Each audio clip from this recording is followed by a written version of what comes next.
है पेट क्यों खराब रहता है? क्योंकि तू फाफड़ा जलेबी नहीं खाता है, तुझे ना खाखरा खाना चाहिए। कुड़ुक कुड़ुक करके जो आवाज आती है ना, वो तो एकदम मजेदार होती है, खा ले ताकत आ जाएगी। હવે ઓલું નથી રહ્યું કે તમારો અવાજ સ્વીટ હોય કે તમારો અવાજ અમુક ટાઈપનો હોય તો જ તમે આ ઇન્ડસ્ટ્રીમાં આવી શકો. દરેક અવાજની અલગ વેલ્યુ છે અને દરેક અવાજ માટે કામ છે આ ઇન્ડસ્ટ્રીમાં. અરે અરે કાલિયા ઉસ્તાદ, દેખે તો સહી આપ क्या कर रहे हैं? हाँ, कालिया उस्ताद तो बहुत बुरे हैं, हमारा सारा खाना खा जाते हैं, हमारे लिए कुछ भी नहीं रखते। તો તમે જ્યારે વેકેશન પર પણ હો, તમારે એક લેપટોપ નાનું અને માઇક સાથે રાખવું પડે અને અર્જન્ટ હોય તો કોઈ ક્વાઇટ જગ્યા ગોતવા માટે ઘણીવાર વોશરૂમમાં પણ ઘૂસવું પડે અને એ લાઇન અપ કરીને મોકલવી પડે. ગુજરાતી મીડિયા.com સાથે આજે જોડાયા છે જિજ્ઞા ભારદ્વાજ, જે એક વોઇસ આર્ટિસ્ટ છે. તો ચાલો એમની પાસેથી જાણીએ કે વોઇસ આર્ટિસ્ટની જે આખી ઇન્ડસ્ટ્રી છે કઈ રીતે કામ કરે છે, કેવા ચેલેન્જીસ છે, અને હા, સ્પાઈડરમેન મૂવી જે ગુજરાતીમાં ડબ થઈ એમની સાથે એમનું શું કનેક્શન છે. Jigna, welcome to Gujarati media. આપણે શરૂઆત તો ત્યાંથી જ કરીએ કે સ્પાઈડરમેન મૂવીનું તમે જે ડબિંગ કર્યું એ કઈ રીતે પ્રોજેક્ટ તમારી પાસે આવ્યો અને કેવા ચેલેન્જીસ હતા, એ તમે જો વિસ્તારથી વાત કરી શકો તો. It is like proud moment for Gujarati people of course, કેમ કે આટલી મોટી મૂવી અને એ પણ ગુજરાતીમાં ને પણ theatre release. So I think so first time, જ્યાં સુધી મને ખ્યાલ છે, આ ફર્સ્ટ ટાઈમ થયું છે અને we all was so excited. Prime focus technology છે એ આખા પ્રોજેક્ટ સંભાળતા હતા બધી જ લેંગ્વેજનું, એન્ડ દે અપ્રોચ્ડ મી કે આ એક મૂવી છે and can you handle this in Gujarati. So I said of course yes, it's a proud moment. And then the process started. કેવા ચેલેન્જીસ હતા? તમે આખું સ્ક્રિપ્ટિંગ પણ કર્યું છે, તમારે વોઇસ સિલેક્ટ કરવાના હતા, ફિમેલ વોઇસ પણ છે, મેલ વોઇસ પણ છે, કેવા ચેલેન્જીસ હતા? ઇટ વોઝ ચેલેન્જિંગ, કેમ કે એક તો ગુજરાતીમાં ડબ ફર્સ્ટ ટાઈમ થઈ રહ્યું હતું અને સેકન્ડલી હિન્દી બહુ ક્લોઝ છે ગુજરાતીથી, તો શું અલગ રાખીએ અને કેવું અલગ રીતે એને ડબ કરીએ એ એક ચેલેન્જ તો હતી જ. અને બહુ નેચરલ ટોનમાં ઇંગ્લિશના પરફોર્મન્સ ઓફકોર્સ બહુ સુપર્બ છે, તો એની સાથે મેચ કયો વોઇસ થશે. સો ઇટ વોઝ ચેલેન્જિંગ. લગભગ એક કેરેક્ટર માટે વી ટુક 7 ઓડિશન્સ. તો એ 7માંથી સિલેક્ટ કરવાના હતા, 7થી 10 ઓડિશન્સ લીધા હતા અને એ ત્યાં મોકલાયા હતા ઇન્ટરનેશનલી. લોકોએ સિલેક્ટ કર્યા કે હા, આ પરફેક્ટ મેચ છે આ voice, and it started that way. તમે પણ કર્યું, એમાં તમે કયું કેરેક્ટર ડબ કર્યું? ગ્વેન, જે very lead character of the movie is Gwen, and luckily I got selected for that character. આપણે તમારા કરિયરની વાત કરીએ, તમે કેવી રીતે ડબિંગ ઇન્ડસ્ટ્રીમાં શરૂઆત કરી? It was maybe in destiny because I never thought that I'll be into this industry. હું એકવાર ઘરે જ હતી, my sister is in this industry and someone came and they are like, इसकी आवाज़ अच्छी है, so can you send her for the audition? And I remember that was my first movie, Alice in Wonderland. Oh wow. Which I dub in Hindi, Gujarati, Marathi, 3 languages for ETV. આજથી 17 થી 18 વર્ષ પહેલા. તો પછી એક તો શરૂઆત આ રીતે થઈ, પછી આગળ કઈ રીતે વધ્યા? ત્યાં જ કોઈ બેઠું હતું બહાર, એમને વોઇસ સાંભળ્યો, એમને કીધું કલ મેરે સ્ટુડિયો में आप ऑडिशन देने आ जाइएगा. I got selected there. ત્યાં કોઈ બેઠું હતું, એણે કીધું કલ મેરે સ્ટુડિયો में आ जाइएगा, and my journey just started. તમે કહ્યું એમ કે તમે 17-18 વર્ષથી આ ઇન્ડસ્ટ્રીમાં છો, તમારો અત્યાર સુધીનો સૌથી ચેલેન્જિંગ પ્રોજેક્ટ કયો હતો? All projects are really interesting અને દર વખતે એક નવા વોઇસની ચેલેન્જ તો હોય જ છે કે આ કેરેક્ટરને હું કયો વોઇસ આપું, બિકોઝ ફ્રોમ લાઈક કિડ્સ વોઇસથી લઈને 40 એજ 50 એજ સુધીની ફિમેલનો વોઇસ કાઢવો પડે, ઘણીવાર કિડ્સનો હોય. But I remember there was one movie, independence something, અને એમાં એ જે લીડ કેરેક્ટર હતી એને બહુ માર પડે છે અને એ હોસ્પિટલના બેડ પર એના હસબન્ડને એની આખી કથા સંભળાવે છે. The basic story was that.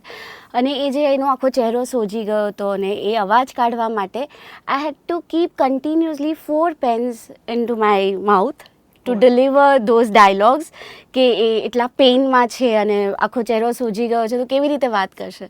મને લાગે છે that was the most challenging. Okay, તમે જ્યારે ડબિંગ આર્ટિસ્ટ સિલેક્ટ કરો કોઈ કેરેક્ટર માટે, કયા કયા પાસાઓનું ધ્યાન રાખતા હો છો? વોઇસ ઓફકોર્સ, કેરેક્ટરને અનુરૂપ જે લાગે, અને વોઇસ કરતાં પણ મને લાગે છે કે ચહેરા ઉપર જે વોઇસ પરફેક્ટલી બેસી જાય એનું પરફોર્મન્સ.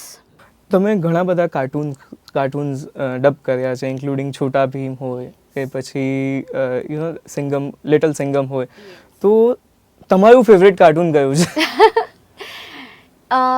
કાર્ટૂન્સમાં કેવું છે, હું ડબિંગ પણ કરું છું, અને આ જે તમે છોટા ભીમ અને લિટલ સિંગમ કહ્યું એ ઓરિજિનલ છે. એટલે પહેલાં અમે લોકો બોલીએ એ પછી એનું કાર્ટૂન બને. ઓકે. સો અમારા હાવભાવ જે બોલવા ઉપર છે, એટલે આમાં વધારે રિસ્પોન્સિબિલિટી અમારી છે કે અમે એ કેરેક્ટરને બનાવ્યું. અને જ્યારે ઇંગ્લિશ કાર્ટૂન્સ છે, જેમ કે વિંગ્સ છે, કે કોઈ બીજા કાર્ટૂન, કોઈ પણ કાર્ટૂન તમે લ્યો, જેમ કે ગ્રીન સિટીઝ કરીને એક સિરીઝ આવે છે, એ ઓલરેડી ઇંગ્લિશમાં બનેલા છે. એમાં ફક્ત અમારે ડબ કરવાનું રહે. તો આ ચેલેન્જિંગમાં મને લાગે છે કે લિટલ સિંઘમનો જે લટ્ટુ કેરેક્ટર છે એ મારો ફેવરેટ છે. That's a Gujarati sound, right? That's a Gujarati sound that I feel that I am actually. ખાવા પીવાનો શોખીન, ચિંતા નહીં કરવાની, જલસા કરવાનું, અને એનો જે હીરો છે મેઇન લિટલ સિંઘમ, એનો બેસ્ટ ફ્રેન્ડ છે, એની કેર કરવાની. મને લાગે છે હું પણ ક્યાંક એવી છું. એઝ અ ડબિંગ આર્ટિસ્ટ તમારા આ જોબનો સૌથી અઘરો પાર્ટ કયો છે? હું ડિસ્કનેક્ટ બહુ જલ્દી થઈ જાઉં નોર્મલ વર્ડથી, કેમ કે તમે એક જ સ્ટુડિયોમાં છો, એ જ કેરેક્ટરને ડબ કરો છો. Plus if you are freelancer, so you don't know about timings. So sometimes you are working morning 8 to 11 રાતના થઈ જાય. તો ફેમિલી ટાઈમ આપવો કે સોશિયલાઇઝિંગ કરવું એ થોડું મારા માટે ડિફિકલ્ટ થઈ જાય છે. ફેમિલી તમે દૂર હો, ટ્રાવેલ કરતા હો, હજી એક મહત્વની વસ્તુ છે કે તમે વોઇસનું ધ્યાન કેવી રીતે રાખો છો, કઈ રીતે ગળાનું ધ્યાન રાખો છો તમે? We are not allowed to have cold things and તળેલી વસ્તુઓ, જે ગુજરાતી તરીકે આઈ ડાઈ ફોર ઇટ. મારા ફેવરેટ છે ગોલા, જે મને લાગે છે હું વર્ષમાં એકવાર ખાઈ શકતી હોઈશ. સો ઓફકોર્સ ગળાનું ધ્યાન, ગરમ પાણી પીધા કરો, and you have to take care of course. તમે ગોલા કીધો કે ગોલા તમારું ફેવરેટ ફૂડ છે, બીજું એવું શું છે જેના માટે તમે આમ સતત ક્રેવિંગ થતી હોય, અને કેટલા ચીટ ડેઝ હોય છે તમારા મહિનામાં કે વર્ષમાં? ચીટ હું નથી કરી શકતી because of course I love dubbing. Dubbing is my, શું કહેવાય, everything. So generally I can't it cold things, અને એના માટે of course I always crave for it. Yes. એક વોઇસ આર્ટિસ્ટ જ્યારે અલગ વિવિધ અવાજ કાઢે તો એનું આખું પ્રોસેસ શું હોય, અને કેવી એક્સરસાઇઝીસ કરવી પડતી હોય છે, અને કઈ રીતે આખું પ્રોસેસ ચાલે છે? It's very interesting actually. And આપણે ઘણા અવાજો કાઢી શકીએ એમ છે, અને એના માટે મને લાગે છે ઓબ્ઝર્વેશન ઇઝ ધ બેસ્ટ કી. જેટલા તમે ઓબ્ઝર્વ કરી શકો લોકોને કે આ કેવી રીતે બોલે છે, આની શું સ્ટાઇલ છે, કે આ કયો કાર્ટૂન છે, અને એવરી ટાઈમ કોઈ કેરેક્ટર આવે તો વી ટ્રાય કે થોડો ટાઈમ લઈએ પણ કંઈક નવો વોઇસ કાઢીએ. કોઈ વાર શ્રીલ કરીને, કોઈ વાર પતલો કરીને, પીચની રમત કહીએ નાખી તો એ કહી શકાય. એને ડબિંગ ઇન્ડસ્ટ્રી છે, એમાં ઘણા બધા આર્ટિસ્ટ છે, બહુ જ મોટી ઇન્ડસ્ટ્રી છે, કોમ્પિટિશન ઘણી બધી છે. હાઉ ઇટ વર્ક્સ, કેવી રીતે ચાલે છે આ ઇન્ડસ્ટ્રી? It is. અને હમણાં તો એટલા બધા વોઇસ ક્લાસીસ સ્ટાર્ટ થઈ ગયા છે, અને yes, every day there are many artist R coming. But I think so કે દરેક અવાજ માટે એક છે, દરેક અવાજની અલગ વેલ્યુ છે, અને દરેક અવાજ માટે કામ છે આ ઇન્ડસ્ટ્રીમાં. હવે ઓલું નથી રહ્યું કે તમારો અવાજ સ્વીટ હોય કે તમારો અવાજ અમુક ટાઈપનો હોય તો જ તમે આ ઇન્ડસ્ટ્રીમાં આવી શકો. ઇટ્સ લાઈક તમારા કેરેક્ટરને અનુરૂપ તમારો અવાજ જાય છે અને તમારું પરફોર્મન્સ જાય છે. You can be in this industry. મને લાગે છે give your best is the key. Right. બોલિવૂડમાં અને ઘણી બધી ઇન્ડસ્ટ્રીમાં આપણે એવી વાતો સાંભળતા હોઈએ કે મેલ કરતાં ફિમેલને રેમ્યુનરેશન ક્યાંક ને ક્યાંક ઓછું મળતું હોય, કે એવું કંઈક છે આ ઇન્ડસ્ટ્રીમાં? ના, આઈ ડોન્ટ થિંક સો. મને એવો કોઈ એક્સપિરિયન્સ નથી થયો. અને જો તમારામાં ટેલેન્ટ હોય તો એને અનુરૂપ મળી જાય. હવે કોઈને વોઇસ આર્ટિસ્ટ બનવું હોય, શું કઈ 5 ટિપ્સ આપશો તમે? આઈ વુડ સે ફર્સ્ટ જે મેં કહ્યું, જે રીતે હું વોઇસ આર્ટિસ્ટ બની છું ઓબ્ઝર્વ કરીને. સેકન્ડલી, તમે હવે તો ફેન ક્લબ્સ ઘણા બધા ચાલુ થઈ ગયા છે. You can watch the TV cartoons and you can try to imitate their voices. તો એ રીતે. અને ક્લાસીસ પણ ઓફકોર્સ ઘણા બધા ચાલી રહ્યા છે. ઘણી બધી વાતો એઆઈની થતી હોય છે, અને હવે તો એ એટલું બધું સુપર થઈ ગયું છે કે you just click and drag, તમને જે વોઇસ જોઈએ એ મળી જાય છે. રાઈટ. શું થ્રેટ છે કોઈ ઇન્ડસ્ટ્રીને એઆઈથી? આઈ થિંક સો દરેક નવી વસ્તુ ઇઝ અ થ્રેડ ક્યાંક ને ક્યાંક. જેમ જીપીટી બીજા ફિલ્ડ માટે છે, એમ એઆઈ ક્યાંક ને ક્યાંક તો છે. પણ મને લાગે છે એની સાથે જીવતા પણ જો આપણને આવડી જાય, એઆઈ છે પણ ઇમોશન્સ નહીં લાવી શકે. રાઈટ. સો એક એ જ ફેક્ટર છે. બાકી તો મારા ખ્યાલથી time will say better than me. તમે ઘણા બધા સાઉથના મૂવી બી ડબ કર્યા છે. સાઉથ ઇન્ડસ્ટ્રી અત્યારે ધૂમ મચાવે છે on a international level. How has been your experience in the south industry? I love to dub South movies. It's an experience because એક તો સાવ ટોટલ ડિફરન્ટ લેંગ્વેજને તમે ડબ કરો છો, એનો એક ડાયલોગ પણ સમજાવવાનો નથી. Someone is there to tell us કે યે ડાયલોગ હે, અને એમાં જો લેન્થ ન બેસે તો ક્યારેક અમારે વાક્યો બનાવવા પડે અને એના ઇમોશન સાથે મેચ કરવું પડે, અને એની જે સ્ટાઇલ છે એ ટોટલ ડિફરન્ટ છે. યુ નો સાઉથની આખી સ્ટાઇલ જ ડિફરન્ટ છે. તો it's just fun to dub actually. તમે જેને જેટલા કલાક ડબ કરો ને તમે બહારની દુનિયા ભૂલી જાઓ. So it's really fun. હમણાં જ મેં એક મૂવી ડબ કરી છે જે નેટફ્લિક્સ પર છે, DSP કરીને. સો એમાં જે હિરોઈન છે એનું ડબ મેં કર્યું છે. તમે ઓલ્સો તારક મહેતા જે મરાઠીમાં આવ્યું એના માટે તમે કામ કર્યું. એ તો બહુ જ વખણાતી સિરિયલ છે, લોકો ઘરે ઘરે લોકો જોવે છે. તો ત્યારે એમાં કોઈ ચેલેન્જિંગ પાર્ટ હતો? હા, કેમ કે એક તો હિન્દીમાં હતું, યુનિવર્સલ લેંગ્વેજ છે, આપણા ઇન્ડિયામાં બધાને જ ખબર છે. એને પાછું મરાઠીમાં લોકો જોશે કે નહીં, અને એ કેરેક્ટર એટલા બધા ફેમસ થઈ ગયા છે કે એને ન્યાય આપી શકશું આપણે મરાઠીમાં સેમ અવાજ કરીને. So that was challenging, but બધા જ આર્ટિસ્ટોએ બહુ જ સારું કામ કર્યું. So it was fun. So you enjoyed it? Yes, totally. થોડાક મજેદાર વોઇસ અમને સંભળાવી શકો તો? Start with Dholu Bholu of course. So બંને સેમ દેખાય છે પણ અમે વોઇસ થોડો ડિફરન્ટ રાખ્યો છે. अरे अरे कालिया उस्ताद देखिए तो सही, आप क्या कर रहे हैं? हाँ, कालिया उस्ताद तो बहुत बुरे हैं, हमारा सारा खाना खा जाते हैं, हमारे लिए कुछ भी नहीं रखते. So these are my Dholu Bolu character. Then Lattu, of course, as I said, it's my favorite one.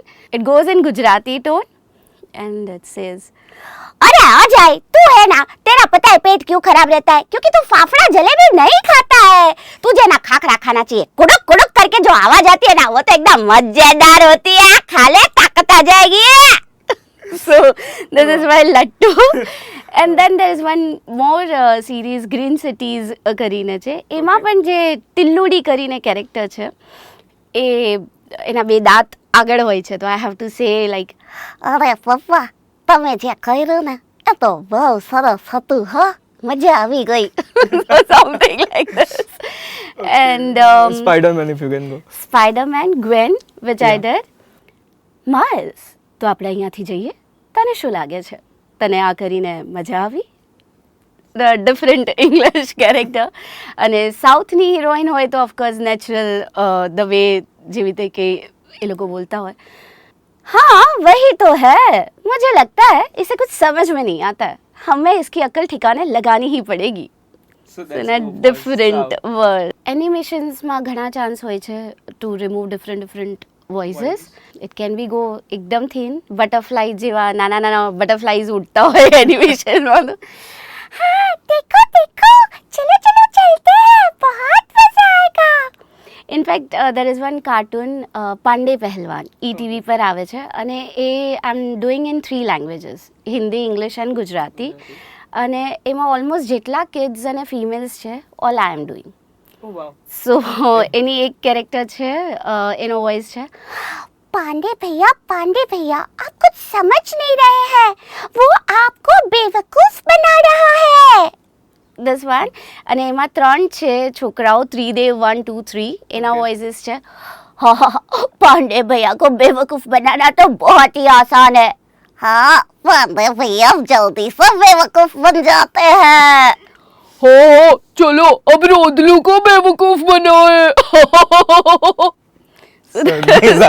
અને એમાં જે પાંડેજીની મધર છે, that also I am doing too. अरे लल्ला, ये क्या कर दिया तुमने? तुम्हें वहां जाकर देखना तो चाहिए था तनिक. લોકોને એવું લાગતું હોય છે કે વોઇસ આર્ટિસ્ટ એટલે સરસ તમે ડબિંગ રૂમમાં બેસો, એસી રૂમ છે, તમે કામ કરો અને કામ પૂરું. ના, જરાય નહીં. જરાય નહીં, 24/7 જેવું કામ છે. તમે હા ઓફકોર્સ એસી સ્ટુડિયોમાં એક એપિસોડ ડબ કરીને તો આવી જાઓ છો, પણ જ્યારે તમે વેકેશન્સ પર જાઓ કે બહાર જાઓ ત્યારે તરત કોલ આવે, એક કરેક્શન છે, અર્જન્ટ છે. તો તમે જ્યારે વેકેશન પર પણ હો, તમારે એક લેપટોપ નાનું અને માઇક સાથે રાખવું પડે, અને અર્જન્ટ હોય તો કોઈ ક્વાઇટ જગ્યા ગોતવા માટે ઘણીવાર વોશરૂમમાં પણ ઘૂસવું પડે અને એ લાઇન ડબ કરીને મોકલવી પડે. તો એવો કોઈ ઇન્સિડન્ટ તમને યાદ છે જે થયો હોય અને કદાચ કોઈ એક સાંભળ્યું હોય અને like what was this happening? That was done જ્યારે અમે સિંગાપોર ગયા હતા. એક તો ત્યાંની પબ્લિક આપણે અલગ, અને મારે ગુજ્જુનું કરેક્શન મોકલવાનું હતું અને હું ત્યાંના એક શાંત જગ્યાએ કરતી હતી. ઓફકોર્સ જગ્યા મને શાંત પડી ગઈ, પણ એ લોકો મને એવી રીતે જોતા હતા કે આ શું બોલે છે. That's the fun part I guess. એટલે વર્ક હંમેશા સાથે હોય છે. કોવિડમાં જ્યારે કદાચ તમે સ્ટુડિયો એક્સેસ ન કરી શકો, તમારે ઘરેથી જ કામ કરવાનું હતું, તો તમારું વર્ક ફ્રોમ હોમ કેવું હતું? ઓફકોર્સ સ્ટ્રેસફુલ હતું, but it was an experience for us. કેમ કે દિવસ આખો તમે ઘરનું કામ કરો અને સાંજે જ્યારે શાંતિ થાય ત્યારે જ તમે રેકોર્ડ કરી શકો. મને લાગે છે આખી ફેમિલી એમાં ઇન્વોલ્વ થઈ ગઈ હતી, અને અમે પોતે એન્જિનિયર બની ગયા હતા, રેકોર્ડિસ્ટ બની ગયા હતા. બધા એક સેટઅપ શીખી લીધું હતું, માઇક કેવી રીતે અરેન્જ કરવું અને રેકોર્ડ કેવી રીતે કરવું, થોડું સિંકમાં કેવી રીતે આપવું. અને અમુક સીનમાં તો હસબન્ડને પણ લઈ આવો, દીકરાને પણ લઈ આવો અને એને કેવો રેકોર્ડ કરે. સો આખી રાત અમે લોકો રેકોર્ડ કરતા હતા, અને પછી એકબીજા આર્ટિસ્ટો એકબીજાને રાતના કોલ પણ કરે, તુझे कौन सा डब आया है, अच्छा ये एपिसोड में तू कहाँ तक पहुँची है. સો it was a total different experience in Covid. તમે ઘણા બધા સેલિબ્રિટીઝ સાથે કામ કર્યું છે, અજય દેવગણ હોય, રણવીર સિંહ હોય કે પછી હાર્દિક પંડ્યા હોય. How was the experience? That is also an different experience, અને બહુ મજા પણ આવી. એકથી સ્ટાર્ટ કરું છું. અજય દેવગન સાથેના જે મૂવી હતી ટૂનપુર કા સુપર હીરો, અને એ જ્યારે સ્ક્રેચ બની રહ્યું હતું animation, that time I call them that મને ખ્યાલ આવ્યો છે કે તમે બનાવો છો, can I be part, can I come for audition? And they said ના તારે લાયક કોઈ વોઇસ નથી. I said okay. મૂવી બની ગઈ, મને ખબર પડી કે મૂવી બની ગઈ છે અને હવે વોઇસીસ લેવામાં આવી રહ્યા છે. That time I also cold. So they are like ના તારે લાયક આમાં કોઈ કેરેક્ટર નથી. સો આઈ લાઈક નહીં હોય, હવે ઠીક છે. And then one day I just got a call કે તારા દીકરાને લઈને આવજે. ઓકે. So I said, મને કેમ નહીં? So I said, okay, I'll come with him. And he was giving audition for that character. અને somehow I was પાછળ બેસીને હું એને ગાઈડ કરતી હતી કે તું આમ બોલ. અને જે એમના ડિરેક્ટર હતા એમણે કીધું કે વો પીછે વાલા जो बच्चा है ना, उससे बोलो वो माइक पे आए, वो audition they. And I am like वो पीछे वाला बच्चा बहुत टाइम से कॉल कर रहा था और आपने उसको ऑडिशन नहीं देने दिया. And I said okay but I would like to do. અને ઓફકોર્સ ડાયલોગ રિવાઇઝ થઈ ગયા હતા because I was teaching my son. અને હું માઇક પર ગઈ, મેં ડાયલોગ બોલ્યા, એન્ડ દે આર લાઈક જેટલા આવ્યા છે એ બધાને પાછા મોકલી દો, જિજ્ઞાસ સિલેક્ટેડ. વાહ. મને એમ થયું મજાક કરે છે, આઈ એમ નોટ સિલેક્ટેડ, મને ખાલી અહીંયાથી મોકલવામાં આવી રહી છે. But I actually dub the whole character. જે સરદાર છોકરો છે એમાં I did the whole movie. અને એમાં અજય દેવગન સાથે અમે એના પ્રમોશન માટે પણ દરેક રેડિયો સ્ટેશન, દરેક ચેનલમાં ગયા હતા for that two promote that movie.